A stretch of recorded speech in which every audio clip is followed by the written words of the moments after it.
Virtually every weekend, this is where you'll find them.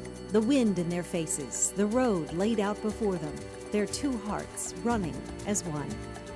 This father-son love story started with Rick Hoyt's birth 46 years ago. He looked beautiful and he was strong and he was laying on his stomach and I thought he was doing push-ups. But what it was, he was having spasms.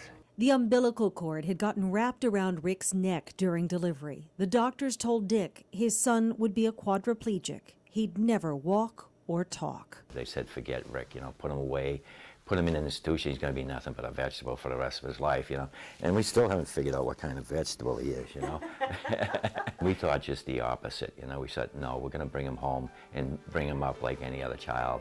And what we did is we went day by day. We didn't say, well, he can't do that. We were waiting to see what we can do for him and what he's able to do. With the help of his brothers and parents, Rick was able to play street hockey, swim, even climb mountains. But he could not communicate, not until the invention of a computer he could operate by moving his head. The first words he clicked out, not hi, Mom or Dad, but go Bruins. It wasn't long before Rick asked his dad to help him run a benefit road race in their hometown of Westfield, Massachusetts.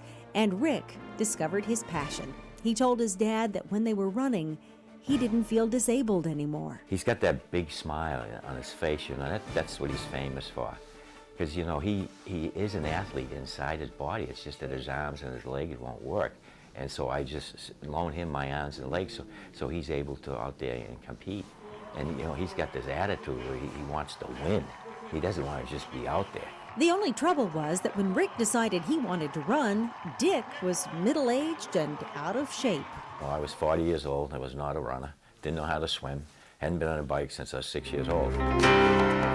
They started with 5 and 10Ks, then it was on to marathons and triathlons, even the prestigious and grueling Ironman in Hawaii. A 2.4-mile swim during which Dick pulls Rick in a dinghy. A 112-mile bike ride with Rick's 111-pound frame strapped to the front of the bike. Followed by a full marathon, a 26.2-mile run. They have run the Ironman 6 times, and never have they finished last. Dick Hoyt and Rick Hoyt, Team Hoyt. But the Boston Marathon is their favorite race. When they first asked to run 27 years ago, they were told they could tag along behind the crowd, but they were not allowed to officially enter. They said, no, you can't compete with us because you're different than anybody else, and we were. But one thing you quickly learn about the Hoyts, they don't believe there is anything they can't do. They started in the back, but they didn't finish there.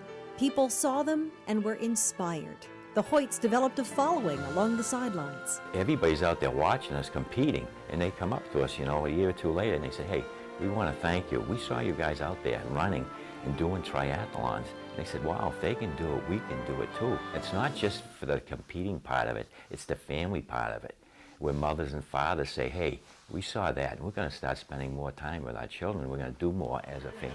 In 1983, Team Hoyt qualified for the Boston Marathon by running 26.2 miles in under 2 hours and 50 minutes. Their best time is just 30 minutes off the world record. That's right, the world record. The Hoyts have missed just one Boston Marathon in all the years since, and have been honored by race organizers as Centennial Heroes. From not wanting us in 1996 to Hunters running the Boston Marathon, the BAA and the sponsor, John Hancock, they honored us as Centennial Heroes. And it's just, the amount of barriers that we've been able to break down has just been unbelievable. And for the Hoyts, that's what this is all about, breaking down barriers for Rick and for all of those who are disabled.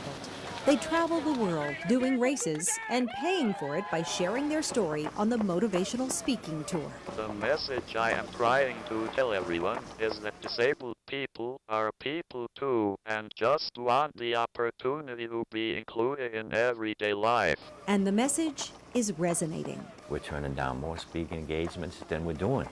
And last year we did 113.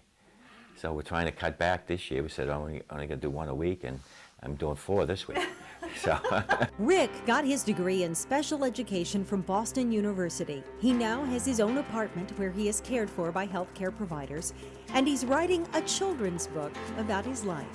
But every weekend, he's back out on the open road with his father, the man who made it possible for him to truly enjoy the ever-expanding horizon. Our message is yes, you can. There isn't anything you can't do if you make up your mind to do it. There's no such word as can't. It's not in our vocabulary.